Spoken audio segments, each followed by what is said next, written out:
नमस्कार नीलिमा किचन को आपण मानक अनेक अनेक स्वागत। आज मु आपण मानक सहित शेयर करी एक मजादार पिठा रेसिपी। यह तैयारी करबा एकदम सहज, खूब कम समय रे ए पिठा तैयारी हो जाए।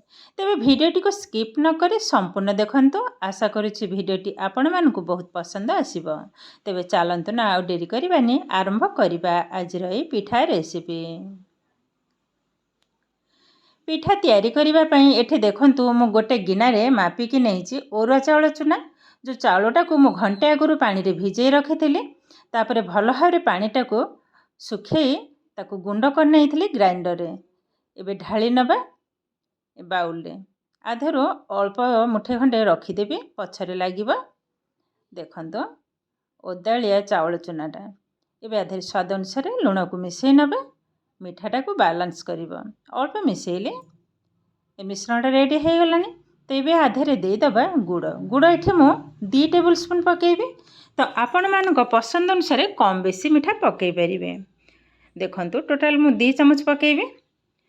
एबे गोले नबा भल भाबरे। आधे जमा भी पानी देबेनी। पानी देला माने पिठाटा भल बनिबनी। भल भाबरे चकट नबा को हबो। मु अल्प जो चाउल चुना रखिथिली जदि लागिबो अल्प अल्प देके चकट नेबे। आउ जेतेबेले भी पिठा तैयारी करिवे जमा भी पानी देबेनी, तो ये पिठा रहिबो बहुत दिन। देखंतु एई भली भाबरे भल भाबरे मध मु चकट नै जे। आ 2 मिनिट पई टिके चकट नबा। जेते चकटटा भल हबो पिठाटा सेते सुंदर बनिबो। देखंतु चकट हम रेडी हो गलानी। एबे याको 2 भाग कर नबा। गोटे भाग गोल कर नबा। देखंतु एई भली भाबरे आ गोटे के मत गोल कर नेबी। एबे साइड कर नबा। एबे दे दबा सुखिला चाउल चुना। एटा किंतु ओदा चाउल चुना न, सुखिला चाउल चुना। एबे गोटे के रखिबा। एबे बेली नबा। सेमिति तो बेली हबनी, टिके सुखिला चाउल चुना को पके नै छी। एबे बेली नबा। ए ना ते बेसी पतला हबो ना बेसी मोटा हबो। मु देखै देबी केमिति मोटाटा हबो। देखंतु आ चकटा जदि भल हबो साइड रे भी जमा फाटिबनी। आ चकटा कम हैला माने साइड रे फाटी हे जिवो। आ पिठाटा ठीक से बनिबनी। एबे देखंतु आर मोटाटा ठीक एई भली भाबरे ही हबो। एबे काटी नबा। मु गोटे छोट गिना नै जे आपण माने जोथरे भी काटी परिबे। तो मु ई छोट गिनाटा ही काटिबे। तो पिठा गोटे साइज रो हबो। देखंतु एई भली भाबरे काटी नेले एकाथरे के बहुत सारा पिठा रेडी हे जिवो। तो संबुजक एई भली भाबरे आगो काटी नेबे। मझिरे हबनी। एबे साइड रो बा उठै नबा। यहाको मते पछरे बेली नबा। देखंतु एई भली भाबरे मु अधा आगो बेली नेबी। तापरे अधा पछरे बेलीबा।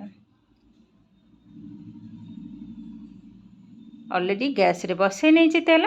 तेलटा भल भाबरे गरम हैला परे पिठा छाणीबा। टिके चेक कर नबा। देखंतु मु छोट खंडे पकेइथिले सांगे सांगे तेलर ऊपर को भासी उठलानी। ता माने ए तेल हमर पिठा छाणीबा पई पूरा पूरी परफेक्ट हे गलानी। एबे गैस रा फ्लेम को मीडियम रे ही रखिबा। हाई फ्लेम रे रखिला माने पिठाटा ऊपर पोड़ी हे जिवो। तो भीतर जमा भी हबनी। एबे गोटे गोटे करी पकै नबा जेति कि पैन रे जिवो। देखंतु मेठी 5टा पकै नेले। आ देखंतु पिठाटा धीरे धीरे फुलिबा आरंभ कलानी।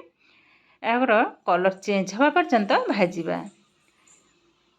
देखंतु कलर भी चेंज हे गलानी। आउ थरे उल्टे नबा।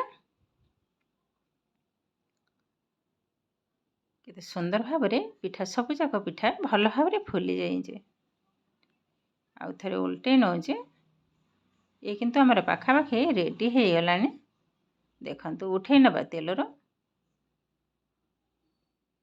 बाकी तक भी समान आकार छाणी नबा। ऊपर टिके टिके तेल पिठा चटू साहाଯ୍ୟରେ टिके टिके छिटके नबा। तो पिठाटा भल भाबरे फुलिबा। देखंतु केते सुंदर भाबरे फुलु जे। आ विशेष कर चकटा जदि ठीक जदि न हबो तो ये पिठा सब गुंड हो जिवो। जमा भी फुलिबानी। आ तेल रे पकेला माने सब गुंड गुंड हो जिवो।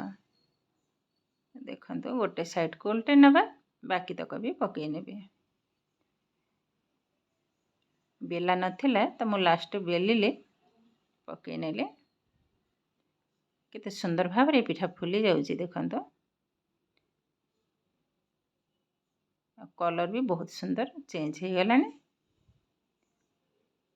ଏବେ ଆଗ ଯେଉଁଗୁଡ଼ା ପକାଇଥିଲି ତାକୁ ବି ଉଠାଇ ନେବି ଆଉ ବାକି ତକ ଠିକ୍ ସମାନ ଆକାରରେ ଏଇଭଳି ଭାବରେ ଛାଣି ନେବା। ଦେଖନ୍ତୁ ଆରି ଭିତରେ ମୁଁ ସବୁଯାକ ପିଠାକୁ ଛାଣି ନେଇଛି।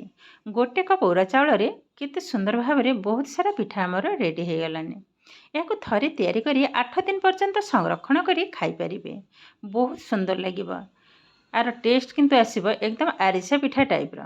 ଦେଖନ୍ତୁ ପିଠାଟା କେତେ ସୁନ୍ଦର ବନିଛି ଆଉ କଲର୍ଟା ବି ବହୁତ ସୁନ୍ଦର ଆସିଛି।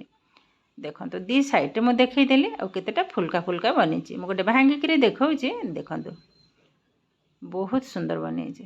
ଏକଦମ ଦି ପରସ୍ତ ହେଇଯାଇଛି। ମୁଁ ଆଉ ଟିକେ ଭାଙ୍ଗି ଦେଉଛି। ଦେଖନ୍ତୁ ତାର ଭିତର ସାଇଡ଼୍ଟା ଦେଖନ୍ତୁ କେତେଟା ସୁନ୍ଦର ବନିଛି। ତ ଏ କିନ୍ତୁ ଆମର ପ୍ରସ୍ତୁତ ହୋଇଗଲା ଆଜିର ଗୁଡ଼ ପିଠା ବା ଛଣା ପିଠା ରେସିପି। ଆଜିର ଭିଡ଼ିଓଟି ଆପଣମାନଙ୍କୁ କେମିତି ଲାଗିଲା କମେଣ୍ଟ କରିବାକୁ ଜମା ବି ଭୁଲିବେନି। ଆଉ ଯଦି ଭିଡ଼ିଓଟି ଭଲ ଲାଗେ ଲାଇକ୍ କରିବେ, ଆପଣଙ୍କର ଫ୍ରେଣ୍ଡସ୍ କିମ୍ବା ରିଲେଟିଭ୍ଙ୍କ ସହିତ ସେୟାର କରିବେ। ଆଉ ଯଦି ମୋ ଚ୍ୟାନେଲରେ ନୂଆ ତେବେ ଚ୍ୟାନେଲଟିକୁ ସବସ୍କ୍ରାଇବ୍ କରିବେ। ଏମିତି ଆହୁରି ନୂଆ ନୂଆ ଭିଡ଼ିଓର ନୋଟିଫିକେସନ୍ ପାଇବା ପାଇଁ ପାଖରେ ଥିବା ବେଲ୍ ଆଇକନ୍କୁ କ୍ଲିକ୍ କରିବେ। ତାହେଲେ ଆଜି ପାଇଁ ରହୁଛି ନମସ୍କାର।